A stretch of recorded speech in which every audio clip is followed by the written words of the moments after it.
नमस्कार, मैं हूं शशि तुषार शर्मा। आज तक पंजाब के स्पेशल बुलेटिन में यूके, यूएस और कनाडा समेत सभी अंतर्राष्ट्रीय दर्शकों का स्वागत है। आज हम आपको बताएंगे पूरे पंजाब में इलाज के लिए क्यों दर दर भटकने के लिए मजबूर हैं वहां के मरीज। चुनाव आयोग ने कहा बजाया है चुनाव का बिगुल। साथ ही हॉकी की टीम ने पीएम मोदी को दिया है कौन सा गिफ्ट।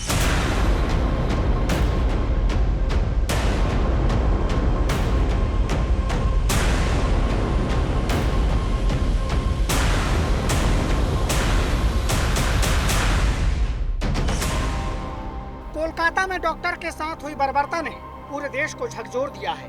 कोलकाता से लेकर केरल तक, दिल्ली से लेकर पंजाब और गुजरात से लेकर गुवाहाटी तक डॉक्टर सड़कों पर है और हर किसी के अंदर गुस्से का गुबार है, गम का समंदर है।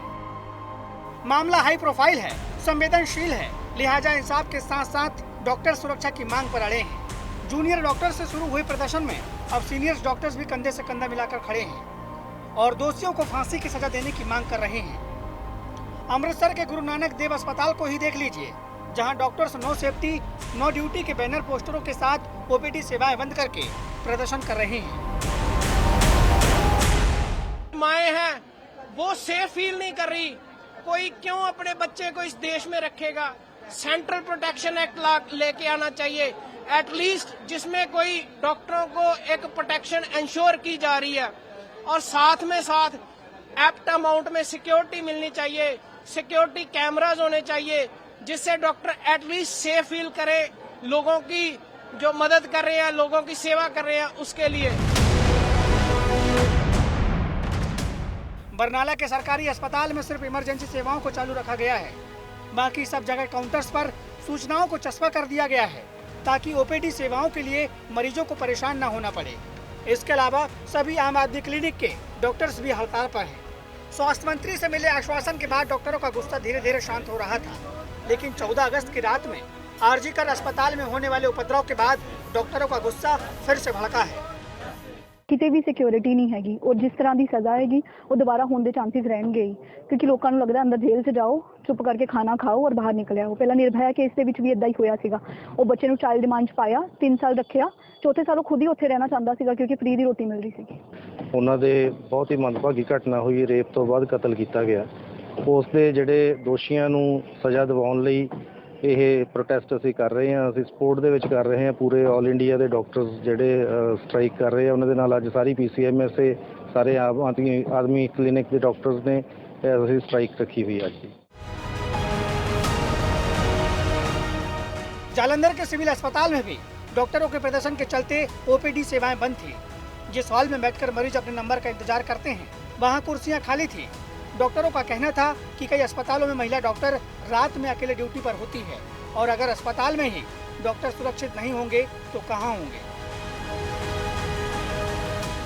ਅਸੀਂ ਕਾਫੀ ਦੇਰ ਦੇ ਸਟ੍ਰਾਈਕਸ ਕਰ ਰਹੇ ਹਾਂ, ਲਗਾਤਾਰ ਕਰਦੇ ਰਹਿ ਰਹੇ ਹਾਂ। ਸਾਨੂੰ ਕੱਲ ਵੀ ਸਾਡੀ ਮੀਟਿੰਗ ਹੋਈ ਗਵਰਨਮੈਂਟ ਨਾਲ, but I would like to point out ਕਿ ਗਵਰਨਮੈਂਟ ਦਾ ਰਿਸਪੌਂਸ ਕੱਲ ਵਧੀਆ ਸੀਗਾ। They reassured us on the Punjab level ਕਿ ਜੋ ਸਾਡੀਆਂ ਸਿਕਿਉਰਿਟੀ ਦੀ ਮੰਗ ਨਵੀਂ ਨਹੀਂ ਹੈਗੀ, ਇਹ ਬੜੀ ਪੁਰਾਣੀ ਮੰਗ ਹੈਗੀ ਹੈ ਤੇ ਸਾਡੀ ਮੰਗ ਮੰਨੀ ਜਾਏਗੀ। ਸਾਨੂੰ ਉਹਨਾਂ ਨੇ ਅਸ਼ੋਰ ਕੀਤਾ ਹੈ, but let's see how the things go in future. Ludhiana के सिविल अस्पताल में भी केवल आपातकालीन और मेडिको लीगल सेवाओं को चालू रखा गया था और ओपीडी को पूरी तरह से बंद रखा गया था, जिसके चलते अस्पतालों में मरीज घंटों तक इलाज के लिए भटकते हुए दिखाई दिए। डॉक्टरों का कहना है कि जब तक उनकी मांगे नहीं मानी जाएगी तब तक उनका आंदोलन जारी रहेगा। मैं कल एमरजेंसी भी जाके आया। मैं कहा ਜਿਹੜੇ ਐਮਰਜੈਂਸੀ ਬੰਦੇ ਨੇ ਉਹਨਾਂ ਦਾ ਦੇਖ ਲਓ। ਉਹ ਕਹਿੰਦੇ ਇਦਾਂ ਉਹੀ ਦੇਖਣਾ ਜਿਹੜਾ ਮਰਨ ਆ ਗਿਆ ਇੱਥੇ। ਚੈੱਕ ਵੀ ਕਰਨਾ, ਕੋਈ ਵੀ ਕਹਿੰਦੇ ਕੋਈ ਐਕਸੀਡੈਂਟ ਵਾਲਾ ਕੋਈ ਆ ਗਿਆ, ਬਸ ਉਹੀ ਦੇਖਣਾ, ਬਾਕੀ ਚਾਹੇ ਜੋ ਮਰਜ਼ੀ ਹੋਵੇ। ਸਾਡੀ ਹੜਤਾਲ ਅਸੀਂ ਨਹੀਂ ਜਾਣਾ।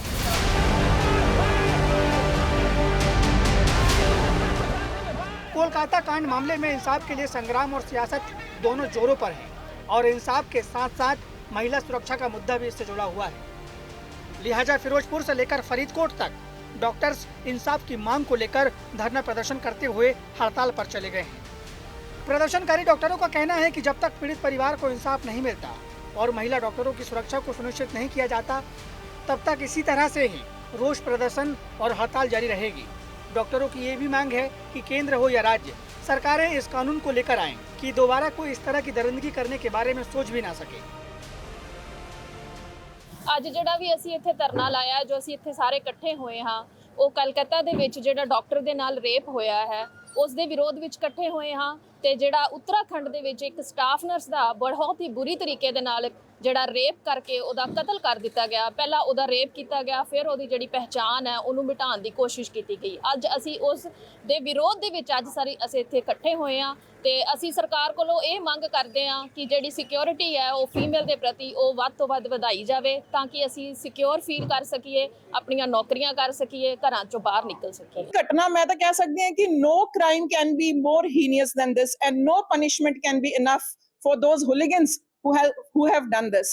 ਹੁਣ ਮੈਂ ਜੇ ਉੱਥੇ ਕਲਕੱਤਾ ਹੋਈਏ ਜੇ ਅਸੀਂ ਸਾਡੇ ਜਾ ਪਾਈਏ, ਮੈਂ ਤਾਂ ਚਾਹੁੰਦੀ ਹਾਂ ਕਿ ਇਹ ਸਟ੍ਰਾਈਕ ਇੰਨੇ ਕੇ ਸੈਂਟਰ ਲੈਵਲ ਤੇ ਪਹੁੰਚੇ ਤਾਂ ਕਿ there should be no coming back।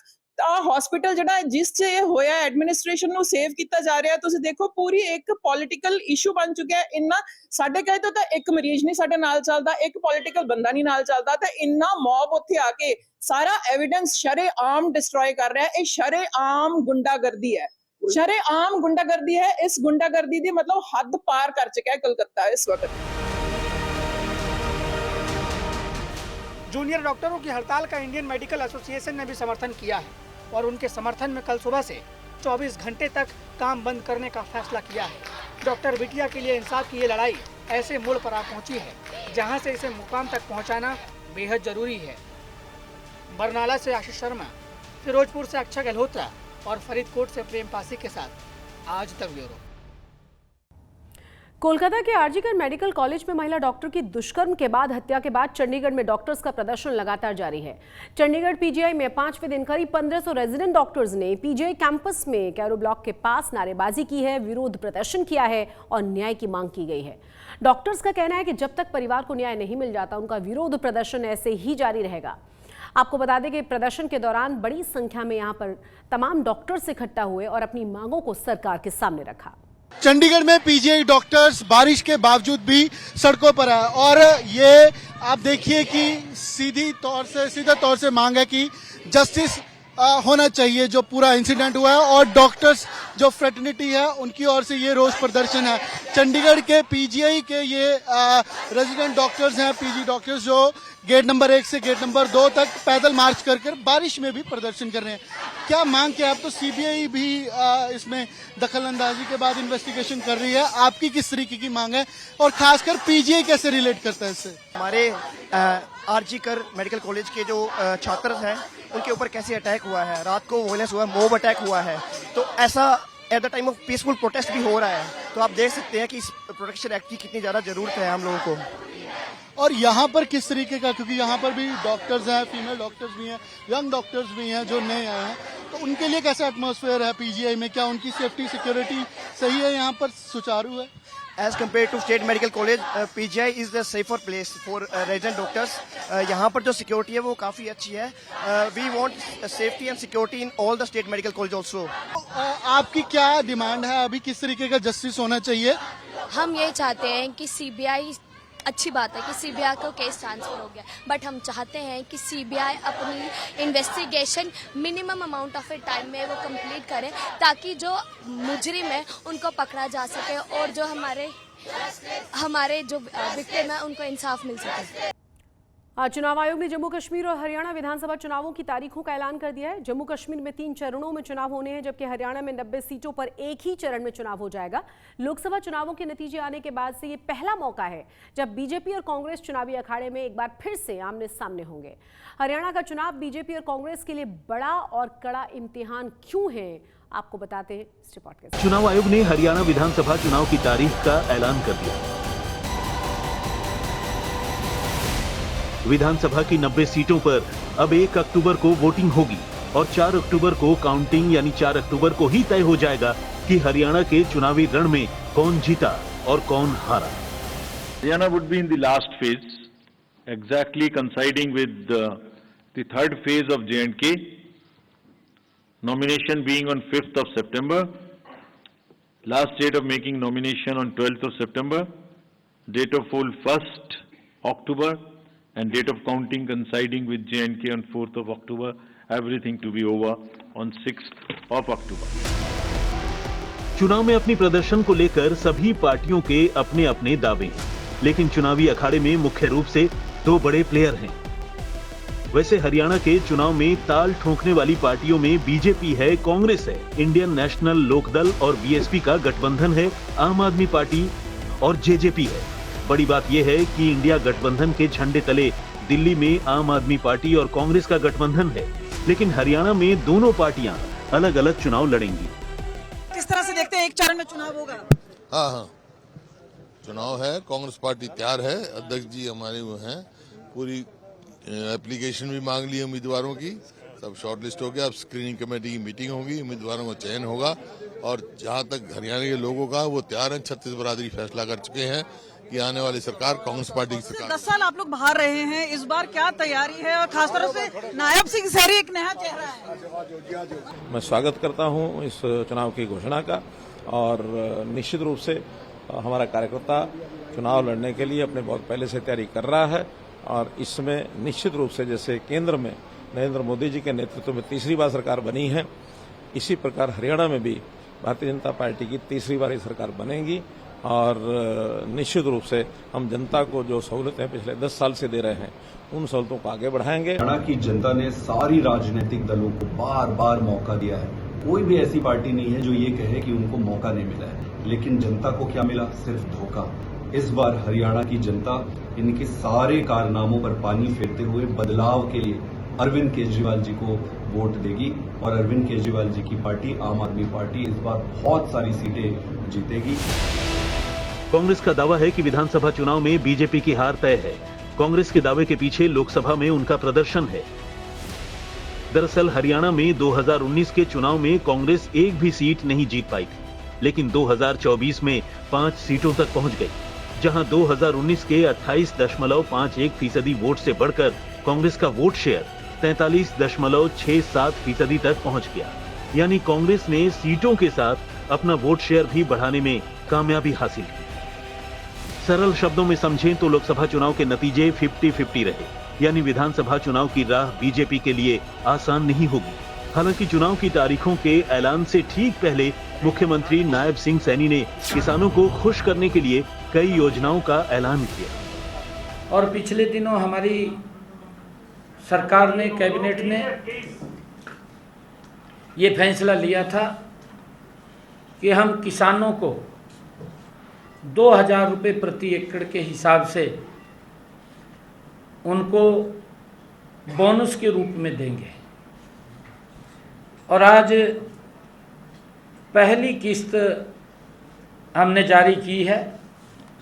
किसानों के खाते के अंदर हरियाणा प्रदेश के ऐसे 5,20,000 किसानों के खाते में आज जो ये पहली किस्त यहाँ से जारी की है, ये 525 करोड़ रुपए की किस्त आज जारी की है।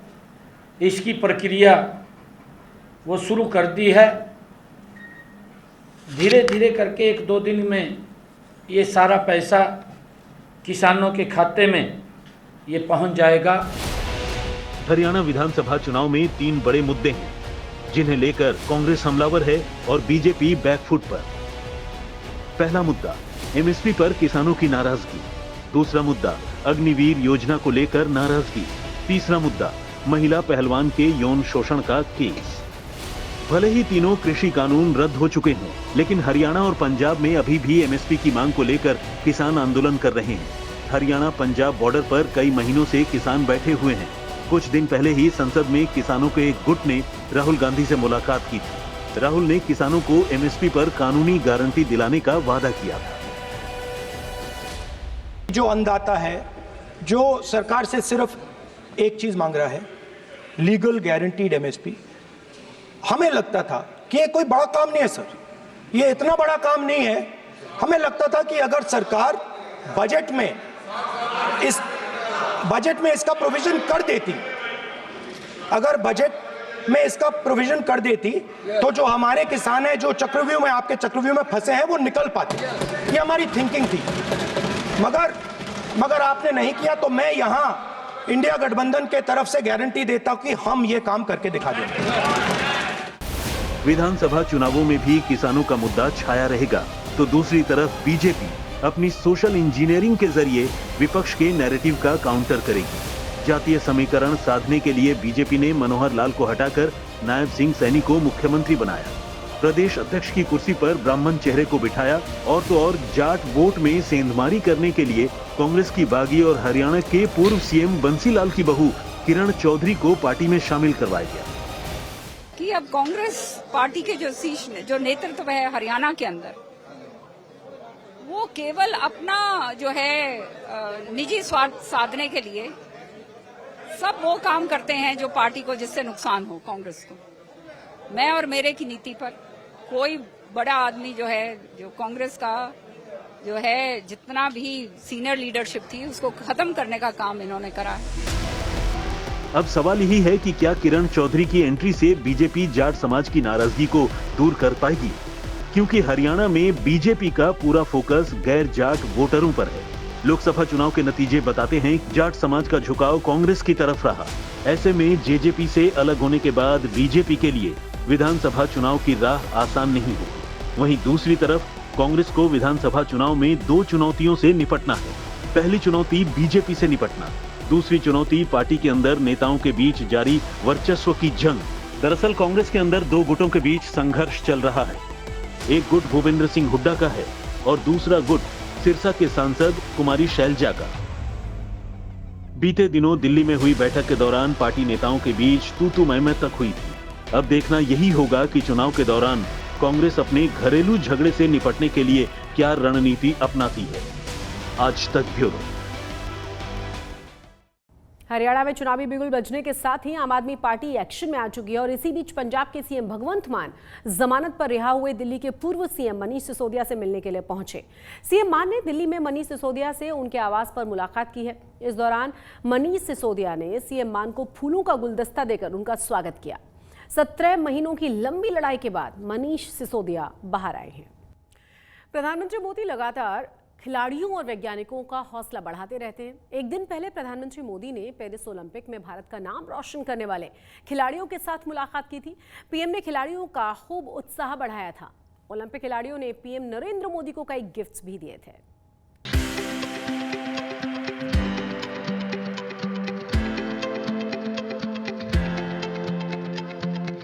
ओलंपिक खिलाड़ियों से मिले पीएम मोदी। पदक वीरों के संग प्रधानमंत्री मोदी।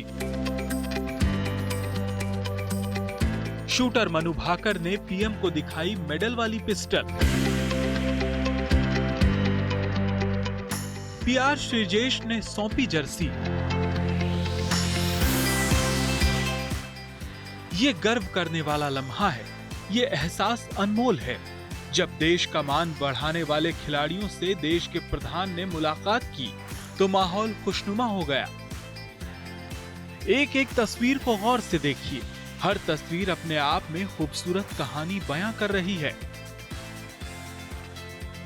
इन चेहरों ने हर हिंदुस्तानियों का सीना गर्व से चौड़ा कर दिया है। पीएम मोदी हर खिलाड़ियों से मिल रहे थे और उन्हें उनकी कामयाबी के लिए शाबाशी दे रहे थे। इस दौरान इतिहास रचने वाली मनु भाकर ने उन्हें अपनी वो पिस्टल दिखाई जिससे उन्होंने 2 ब्रॉन्ज मेडल जीते। मनु एक ही ओलंपिक में 2 पदक जीतने वाली पहली भारतीय खिलाड़ी हैं। मनु के साथ 10 मीटर एयर पिस्टल की मिक्स्ड कैटेगरी में ब्रॉन्ज मेडल जीतने वाले सरबजोत सिंह और 50 मीटर राइफल 3 पोजीशन में ब्रॉन्ज मेडल हासिल करने वाले स्वप्निल कुसाले ने भी प्रधानमंत्री के साथ बातचीत की। इस मुलाकात की एक खूबसूरत तस्वीर ये भी रही। पेरिस ओलंपिक खेलों में लगातार दूसरा ब्रॉन्ज मेडल जीतने वाली पुरुष हॉकी टीम ने भी प्रधानमंत्री मोदी से मुलाकात की। इस दौरान पीएम को एक स्टिक भेंट की गई जिस पर सभी खिलाड़ियों के हस्ताक्षर थे। पेरिस ओलंपिक के बाद संन्यास लेने वाले पीआर श्रीजेश और कप्तान हरमनप्रीत सिंह सहित सभी हॉकी खिलाड़ियों ने प्रधानमंत्री के साथ तस्वीरें खिंचवाई। बिल्कुल बहुत अच्छा लगा पीएम सर से मिलके, और बहुत खुल के बातें की उन्होंने और बहुत ज़्यादा सपोर्ट की, और सब विलेज के बारे में पूछा और जो मैचेस हुए उनके बारे में पूछा और बहुत ज़्यादा सपोर्ट की और बहुत मज़ा आया वहाँ। वहीं कुश्ती के फ्री स्टाइल 57 किलोग्राम वर्ग में ब्रॉन्ज मेडल जीतने वाले रेसलर अमन सहरावत भी पीएम मोदी के संग भारतीय जर्सी के साथ पोज देते नजर आए। इस पर अमन के ऑटोग्राफ थे। अपने आवास लोक कल्याण मार्ग पर पीएम मोदी पेरिस ओलंपिक के पुरुष एकल में चौथे स्थान पर रहने वाले बैडमिंटन खिलाड़ी लक्ष्य सेन, मुक्केबाज लवलीना बोरगोहेन और वेट लिफ्टर मीराबाई चानू समेत दूसरे खिलाड़ियों से भी रूबरू हुए।